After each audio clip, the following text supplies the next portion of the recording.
Hi, this is Alex from Tea and Transformation, and I'm welcoming all my new tea buddies to this channel to take a look at tarot and how we use it in our daily lives.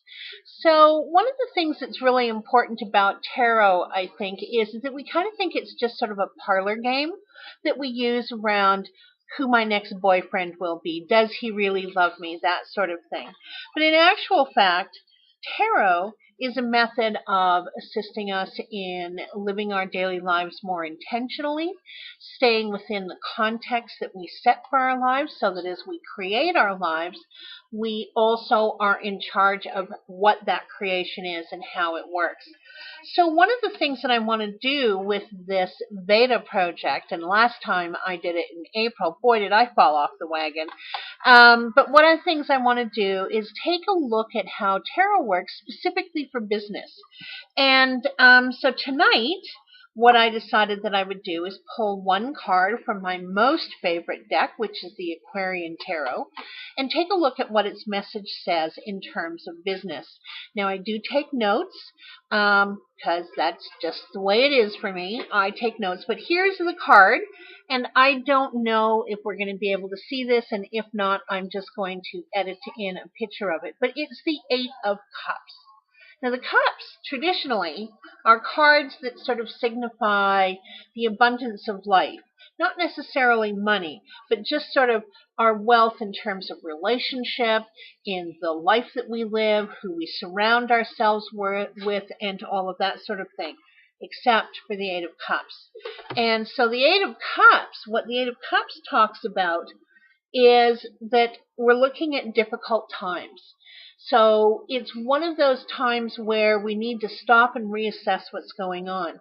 If I was reading someone in terms of career or relationship, this would be a card that would be saying that there's a separation coming. Except in business, what it indicates is that this difficult time that's been going on with business right now, it's what's necessary here, and what this card is suggesting is that it's time to take a really good, long, hard look at your business. And this card suggests that it's time to come up with a comprehensive plan. So it's like while you're staying in touch with your passion, what you're doing is building the context that your business takes place in, and to lay out a very clear step-by-step plan about what happens next.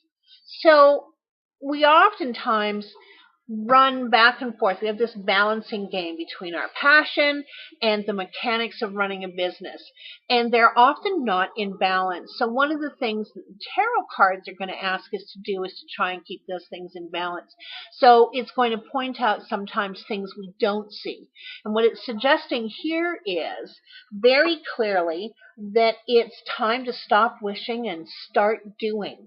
So don't lose sight of the context that your business is taking place in, but it does want you to get down to the business of planning exactly what it is that you want to do, and not like, oh, I'll start a YouTube channel. No, it really means get your next 30 days of topics ready to go, because you're going to have that content up and ready to go and running, and your sales funnels. And do you have your course outline? Do you know what the freebie is that you're going to offer in order to get that email list so that you can market your next course or your next item that you have up for sale, or whatever, or your next consultation? Whatever it is that you're doing, you need to both lay out the plan, keep your heart and the passion in place, make sure the context is comprehensive. And the sounds that you're hearing behind me, that's my son watching Netflix.